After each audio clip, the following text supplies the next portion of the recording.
Millersfield, Nebraska wasn't the kind of place where headlines were made. Tucked away between endless cornfields and narrow two-lane roads, it looked like a postcard from another era. People didn't just live there. They stayed, raised families, retired, and passed their homes down through generations.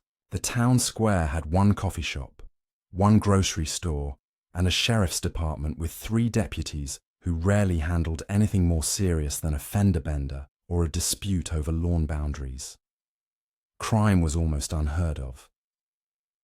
The most exciting event of the year was the Harvest Festival, and even that usually ended by sundown. That's what made the morning of July 14th, 2019, so jarring. At 6:17 a.m., a jogger named Melissa Creighton, who ran the Whispering Pines Trail every morning for over a decade, dialed 911. Her voice shook as she described what she had found. A woman, sitting up against a tree as if simply resting, except she wasn't moving. At first, Melissa thought maybe the woman had collapsed or fallen asleep, but as she got closer, she realized something was terribly wrong. The body was too still. The eyes were wide open, but not with alertness. They were taped open with surgical precision. The woman's hands were folded neatly in her lap. Her clothes were clean. There were no signs of a struggle. It was as if she'd been carefully arranged like a museum display. The woman was soon identified as Grace Whitmore, a local kindergarten teacher known and loved by almost everyone in town. Her death sent a shockwave through the community. Parents, who had trusted her with their children, could hardly process what had happened. Teachers cancelled classes for the day. A candlelight vigil was organized within hours. But behind the scenes, the police were panicking. They had no experience with something like this. There was no blood at the scene, no fingerprints, no tire tracks, no footprints leading to or from the body. Nothing seemed stolen. Her purse was found nearby, untouched. Her phone still had battery and had not been used since 9:43 p.m., the night before. The cause of death wasn't immediately apparent.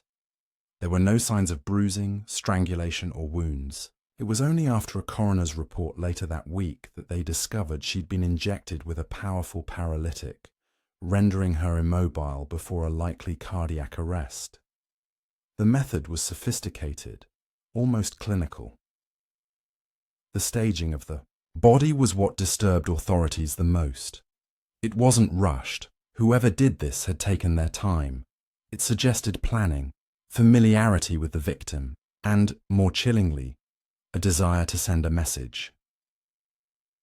As news spread beyond Millersfield's borders, state authorities stepped in. The FBI offered limited assistance, though they weren't yet convinced it was the work of a serial killer. Locals weren't sure what to think. Some clung to theories of a drifter passing through. Others whispered darker rumors that someone they knew was responsible. What no one knew then was that Grace's murder wasn't random. It was step 1 in a carefully crafted pattern. And the real horror hadn't even started yet. In the days following Grace Whitmore's murder, Millersfield changed. It was subtle at first. Windows that had always been left open at night were now kept shut. Locks were replaced. Parents who once waved their kids off to school with a smile now walked them to the classroom doors. The small-town charm that once defined Millersfield had been replaced by something new: suspicion. At the center of the investigation was a surprising discovery. Grace, the well-loved kindergarten teacher, known for her gentle demeanor and community involvement, wasn't as straightforward as she seemed.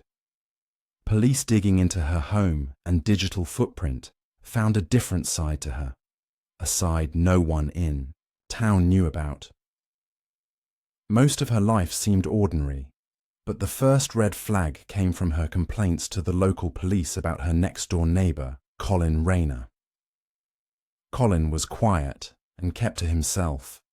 A former IT specialist who'd moved to Millersfield, after what he called a burnout, he spent most of his time online and rarely interacted with others. Grace had filed 3 noise complaints against him in the past year. Minor things, like loud humming late at night or what she described as electronic buzzing. The police had written them off, but after her death, they reconsidered. A search of Colin's property unearthed something unsettling. A stack of notebooks filled with handwritten notes about Grace. They weren't threatening. In fact, they were disturbingly methodical. Observations about what time she left the house, what she wore on certain days, the names of visitors who came by. It was obsessive, and it suggested he had been watching her, yet nothing directly connected him to the murder. Forensics came up empty. There was no trace of Grace's DNA in Colin's home, and the logs from his internet-connected devices placed him in an online game chat room at the time of death. While he remained a person of interest, police had no grounds to arrest him. Then the case took an unexpected turn. Grace's school-issued laptop was taken in for examination. Most of it was typical. Lesson plans, emails from parents, student records. But one folder, deeply hidden and encrypted with multiple passwords, caught their attention. When investigators finally cracked it, what they found sent chills through the team. Inside were hundreds of photographs. None appeared to be of her students or school events. Instead, they were snapshots taken around town, people at the grocery store, getting gas, walking their dogs. They weren't posed or aware. These were candid, sometimes zoomed in through windows or across parking lots. Each image was labeled with the person's name, location, and a date. It was clear Grace hadn't just been watched. She had been watching others. Why would a kindergarten teacher secretly monitor townspeople like this? Was she paranoid? Collecting blackmail? Part of something bigger? Investigators had no answers yet, but the lines between victim and participant began to blur. The clean image of Grace Whitmore was falling apart, and someone, somewhere, was watching. Everything unraveled 1 week after Grace Whitmore's body was found. The town of Millersfield woke to a second wave of terror. 5 residents, all from different parts of town, each received an unmarked envelope in their mailbox. No return address, no handwriting, no postage. Just a plain white envelope that somehow found its way into homes without explanation. Inside, each one was a single photograph.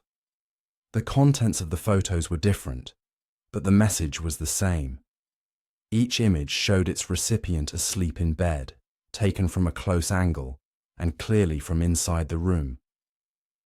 There were no signs of forced entry at any of the homes. None of the victims recalled hearing anything during the night. Yet someone had entered, stood just feet from them while they slept, and left without leaving a trace. For a town that had once boasted about its safety, the psychological damage was instant. People began sleeping with lights on, installing motion detectors and cameras, and even leaving town entirely. The fear wasn't just of being watched. It was of being silently invaded, violated in the place they felt safest. The police had no leads, no prints, no security footage. The few cameras that had recently been installed showed nothing but darkness, or technical glitches around the times the photos must have been taken. Whoever was doing this knew exactly how to avoid being seen. Then, 2 days later, the nightmare escalated again. On the 9th day, the body of 16-year-old Eric Tanner was discovered. He hadn't come home from football practice the night before, and his parents initially believed he had gone to a friend's house. But in the early morning, his body was found by a park's maintenance worker near the same forest trail where Grace Whitmore had been staged. Like her, he was propped up against a tree, His eyes were taped open, his hands folded neatly in his lap. Eric had no known connection to Grace. He was a good student, involved in sports, and had no history of disciplinary problems. But the similarities in the way the bodies were arranged confirmed something the police were dreading.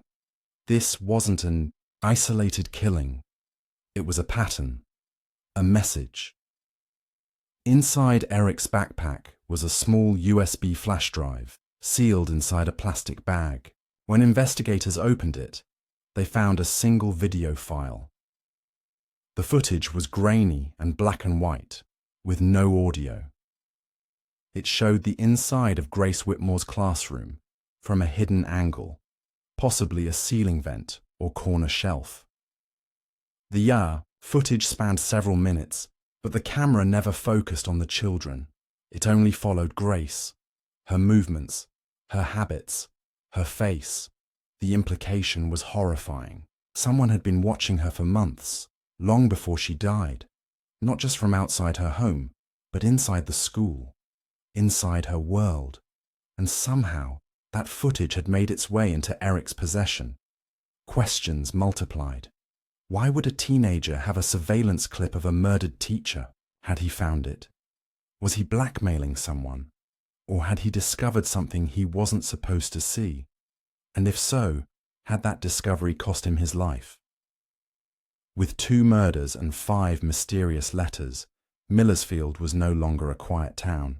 It was the center of a growing nightmare. Panic gripped the community, and trust began to dissolve. Neighbors who once shared coffee and lawn equipment now avoided eye contact. Parents pulled their children out of school. The town was unraveling. Then, a break came from an unexpected place, a traffic camera.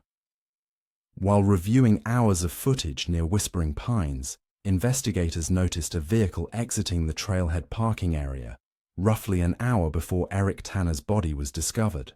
The timestamp matched what coroners estimated to be the time of death. The vehicle was traced to Alan Kerrigan, a 61-year-old retired photojournalist who had moved to Millersfield 2 years earlier. Most residents barely knew him. He lived on the outskirts of town in a small house surrounded by woods and kept mostly to himself. When officers arrived at his home, they were met with silence. The curtains were drawn and the front door was locked. After securing a warrant, police entered. What they found turned the investigation inside out. Inside Alan's home was a makeshift darkroom, packed with camera equipment, undeveloped film, and shelves of labeled VHS tapes and hard drives. The entire back room was covered in maps and photographs. On a large wall map of Millersfield, 13 homes were marked with red X's, including Grace Whitmore's and Eric Tanner's addresses. Beneath each X were notes, dates, times, observations. It was detailed, obsessive, chilling. As the team began to comb through the contents, a clearer but more disturbing picture emerged. Alan had been watching people throughout the town, from hidden cameras placed in trees, rooftops, and utility poles. He had compiled hours of footage, most of it from places where people assumed they were alone. Bedrooms, bathrooms, living rooms. Some of it went back nearly 10 years. Families had been unknowingly filmed in their most private moments. But the most shocking discovery wasn't the footage he had collected. It was footage someone else had taken of him. Among the storage devices was a hard drive that didn't match the rest. It was unmarked and encrypted. Once unlocked, investigators found videos recorded inside Alan's home. Angles from corners, vents, even behind mirrors. Someone had been in his house, watching him, copying his tapes, documenting his movements, and returning the files without a trace. Alan had become a victim of the very obsession he inflicted on others. It raised terrifying questions. Had Alan started this chain of surveillance, or had he simply continued something darker? Had Grace discovered Alan's operation and started Her own counter-surveillance? Was Eric another link in this twisted chain, or an accidental witness? Police began preparing a full case against Alan, but before they could make an arrest, his body was discovered. He was found in Whispering Pines, seated against a tree, eyes taped open, hands folded in his lap, just like the others. No signs of a struggle, no fingerprints, no DNA. The pattern was now undeniable. Someone was hunting the watchers. After the third body was found, the illusion of safety in Millersfield shattered completely. Alan Kerrigan's death wasn't just another tragedy, it was confirmation. A serial killer was operating in the town, executing a precise, deliberate pattern. 3 bodies, all posed identically, all linked by a hidden web of surveillance. And each time, the killer left behind no evidence, no trail, no mistake. It was as if they were always one step ahead. The media descended on Millersfield, dubbing the case the Millersfield Watcher Murders. News vans lined the streets. True crime podcasts speculated wildly. Theories spread online. Some blamed a rogue government agent. Others suggested an underground vigilante group. But in reality, the investigators were no closer to finding a suspect. The FBI joined local authorities full-time, bringing in profilers, forensic psychologists, and cyber experts. They combed through Grace's photos, Eric's flash drive, and Alan's files. Patterns emerged, but they didn't lead to anyone. Instead, they uncovered a deeper horror. All 3 victims were part of a long-running, illegal surveillance ring. Grace had been photographing townspeople and compiling private information. Alan had gone further, planting hidden cameras and archiving video footage without consent. Even Eric, the teenager who seemed like a tragic bystander, had accessed encrypted files on the school's server weeks before his death. They weren't random victims. They were all watching others, and someone had decided to watch them back. The killer, it seemed, had a motive: to punish the voyeurs. Still, the identity of the person behind the murders remained a mystery. The crime scenes were immaculate. Even digital forensics came up short. There were no patterns in internet searches, no suspicious purchases, no stolen chemicals or tools. Whoever was behind the killings didn't just know how to hide, they knew how to erase.